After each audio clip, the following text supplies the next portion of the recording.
Well, hey everybody, welcome to our sermon discussion. This is our time that every single week we unpack the message and we talk about how we can make it practical to our lives. And today we have a special guest, our campus pastor, my husband, Stephen Finch, because he preached an incredible word for all of us here at our Toronto campus. And we brought him on because we thought no better to talk about the sermon than with the person who came up with the sermon themselves. So thank you for being here, and we're excited to unpack it. We're super excited to unpack it. But before we unpack it, you know, we always do some sort of fun question. So your sermon was titled Last Minute Miracle, but then you had an alternative title, and it was Don't Dodge It, Ram It. So good. So because of that, I want to know, put it down below in the comments, what's something that you're going after this year? And I want to hear from both of you as well. What's something you're going after this year? For me, it's getting my mornings and evenings right. Like it's something I've been doing recently with a bunch of guys, and just like being very intentional the night before, that last like hour, setting up the next day, and then the first like hour of the day being very intentional, stacking some wins.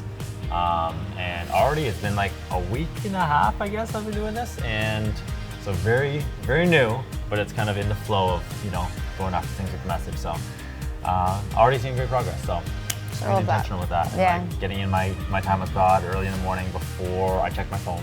Yep. That's key. Yeah. And before doing anything else. So Yeah. what would you say? I would say I'm really trying to follow along your tail on all that, trying to set up my mornings and evenings better. Obviously, I don't have a whole little guy gang holding me accountable, but following along with you. But I would say reading for me is a big thing. Yes. Making sure I always have like a book to read, or a goal to read like 20 books a year. So I'm working on that. Is that your actual goal?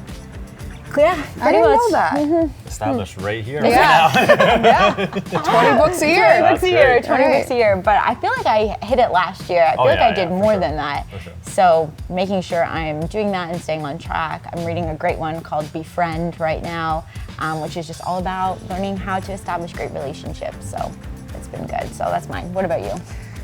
I think I have a few, but one of them is to get back into running. So a couple weeks ago, we were talking about how I started playing softball, but I want to really get back into running. So you're going to be my accountability partner. Yeah, we're going to read and run. We were on a great streak. We kind of fell off a little, but that's okay. We can get back.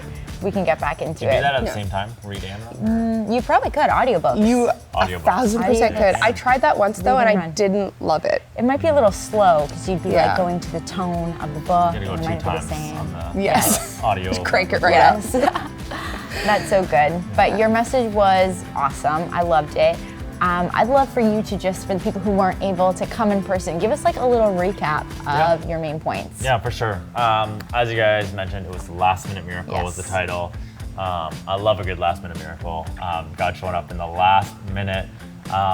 Sometimes we don't want that because it's stressful, and yes. it really. But the thing about it, when God waits for like that last minute to show up, waits till Lazarus is dead in the grave, it causes us to grow our faith. It causes us to trust Him, to lean into Him more, to get on our knees and pray. Yeah. And so That's good. for me, it's like knowing that although I prefer immediately when I have the dream or the vision or the calling or like that thing from God, I want like the next like few steps to like start making progress, and knowing, you know, as Holly talked about a couple weeks ago, of like knowing like when is that miracle coming? Where's the DoorDash for my miracle kind of thing? We want to know that, but God will sometimes wait till the last minute, keep us in the dark, and then He'll show up and show off, so we like only know it was God. So that was kind of a lot of the background of it. I kind of broke it into 3 steps that we can take because I want to make sure it's practical as well.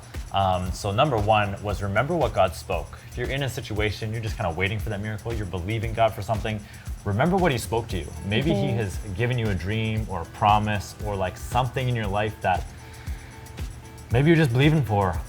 You got to remember that, and you got to keep declaring that. Maybe there's something that you can like write down and like stick it to your mirror in the morning so you can see that dream and keep it in front of you. Or maybe there's something that like seems like, hey, years ago you had this dream, but now like you have this new job and it's taking up too much of your time, or like you have a new kid, or you have like these different situations that have come up that kind of distract you from that.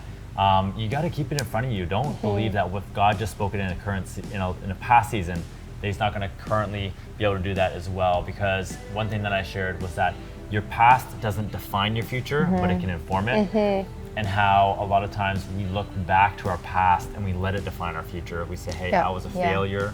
I am a failure because of these past things that I did that didn't work out, or I'm just never gonna make it because I made all these different mistakes, so I'm disqualified for the future that God has for me. But I wanna encourage you, maybe you're even here today and maybe there's a mistake that you made or a shortcoming or something where you feel like, man, I disappointed God so much, there's no way He's gonna give me that thing that He promised before.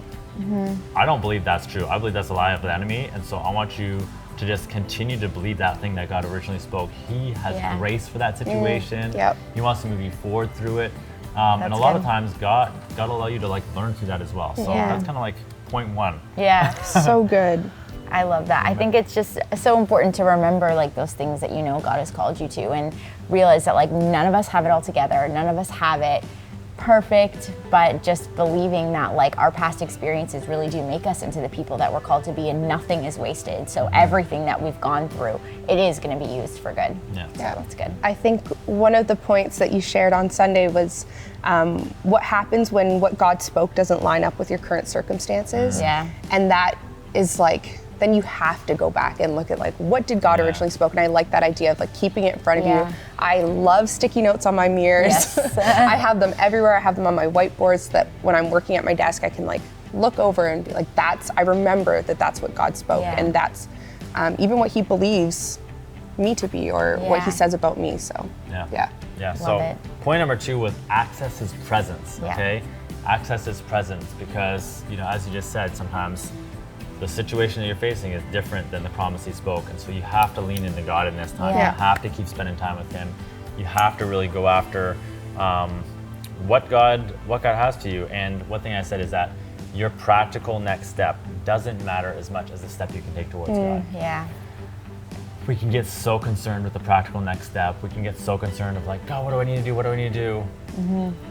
But a lot of times, number one, we don't say God in front of that. We just say, what do I need to do? I need to figure it out.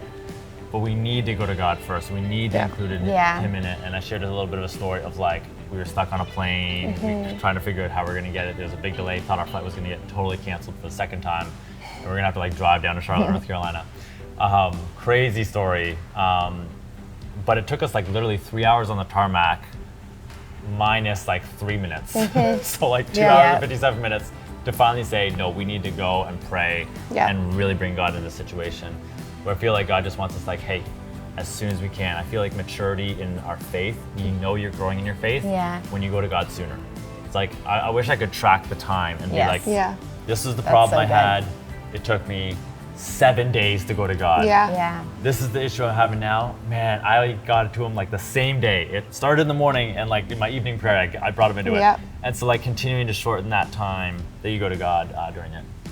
Yeah, and even again, another point you shared on Sunday was we have an option, or we have 2 options. We can either sink into His presence, or we can sink into our feelings. And when we sink into our feelings, that never works out for us. No. So like you were saying, it's maybe the problem started in the morning, and then you're just sinking into your feelings all day long. And then at night, you're like tired. You're like, God, why did I have to go through that all day? And God's like, you could have invited me in 12 hours ago, but you decide to wait until late at night. So it reminds me of the message too that Pastor preached about, like, seek and you will find. And it's like, what are we seeking? Are we really looking for our feelings, or are we sinking into God and His presence and His truth and like what He says first? So that was really good. Yeah, and even sometimes too, like sometimes you just want to be heard in your complaints and your feelings. And so sometimes we'll even not just go to our feelings, we'll go to our feelings through conversations we'll have with people in our life, like texting your friend right away. Can you believe this happened to me? Can you believe this is going through? It's like, why don't you take it to God? Spare them the drama, spare them the gossip. Like, let's go to God in that and really allow Him to work into it. Like, I'm not saying don't talk to your friends about things, but talk to them in terms of like, hey, I'm struggling through this. Would you pray with me? Like, can you come alongside me? I think that's totally different than complaining, wallowing in it, and really kind of being in that state where you haven't involved God in the process. You got to your friends before God. You got to flip it. Go to God first, then go to your friends, Yeah. and then it'll be all right. That's good. And then it kind of goes to like point number 3, move forward, okay? Move forward. You got to take action on the things that God has put in front of you. And one thing that I really liked in this passage, I was talking from Genesis 22 verses 1 to 18. It was talking about, Abraham when he was going up to the mountain to sacrifice his son Isaac, and he built the altar, he did all these different things, and then last minute miracle, the ram in the thicket, okay? God sent this ram, it got caught in the thicket, and then this was the sacrifice. And so he was able to take his son off the altar, sacrifice this ram on the altar instead. Beautiful story, and then God showed up in there, and it feels like it was like this like prophetic kind of scripture mirroring of like what God did for us by sacrificing his son Jesus on the cross because he loves us so much, and like Abraham loved God so much he was about to sacrifice his son. And like all the parallelism in that is crazy. But when he was there and Abraham kept on moving forward, like despite this being, I can't even imagine right. Yeah. trying to even move towards sacrificing your son, like what that would entail, like mentally, physically having to do something like that, it's just is paralyzing to even think about. But he just kept on moving forward. He kept on making that forward progression because he believed that that was the next step that God had told him to do.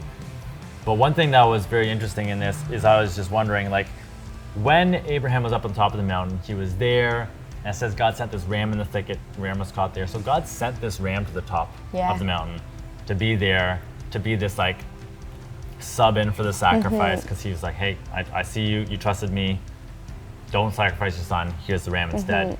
But I wonder if like all of the commotion that happened up on the mountain where Abraham was like building the altar, doing all these different things, if the commotion set the miracle in motion, where like all the commotion that happened, God sent the ram to the top of the mountain, but it was Abraham's like actions of doing and keeping moving forward that scared the ram to get its horns caught in the thicket. It says its horns were caught. So just to see like, hey, what action step could you be taking today? Not waiting for what's next. What do you have now that you can take to set your miracle in motion? What action step can you take today? Because God's given us so much. There's so much that we have in our hands. We just got to use it and still believe God for more. But there's something we can do today.